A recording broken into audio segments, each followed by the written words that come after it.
On this episode of Band Banter, I catch up with Loki Little, the frontman of Australian alternative six-piece Selve. Run Boy Run, which is the focus track of this EP, it has this cinematic energy. It draws from everything from synth pop to anime soundtracks that you grew up on. How did that track come together musically and lyrically? So basically in France, we'd get up every day and we'd sit around the table, have some baguettes for breakfast, and then we'd be like, what are we going to make today? Yep. And we were constantly running on this advice from my Uncle Wayne, which is when you're making music, ask yourself, what are you risking? Because if you're not risking something, you're not putting skin in the game. So we'd continually contradict and we'd be like, all right, what's risky today is a big punk rock song that, you know, says fuck you, and that's a bit risky. And then, okay, well, what would make us feel nervous today? Okay, we'll do a pop love song the next day because that is the opposite of that. And I'd feel nervous in front of a punk crowd doing a very sensitive pop song, so that becomes punk. So we were constantly flipping that around. And I remember on the day that we made this song, we're like, all right, we're going to just try to make a classic pop song. And it's just going to be a hit. It's going to be great.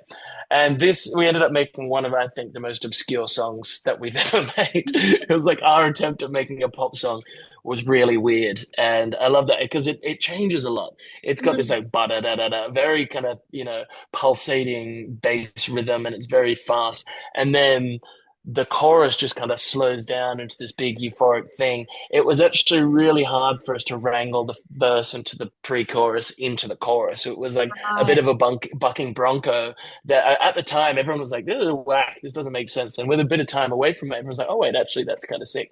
So it was a weird one. I think the initial name of the song was Nearly Missed the Pop Train. And that was like the provocation. So there's this sense of running, and then it ended up becoming kind of like lyrically like a kind of sequel to Leading Man Lost, which is in Breaking Into Heaven, exploration of the same character. And it's meant to carry this sense of nearly missing something and just making it in the nick of time. Right. Well, I think Run Boy Run is probably the more catchier title for the song, but I do like the other title. Yes, I agree. I agree. Well, we changed it to Nearly Missed the Train, and then it just became obvious. I think Michael, our drummer, was just like, how about just Run Boy Run? I was like, perfect.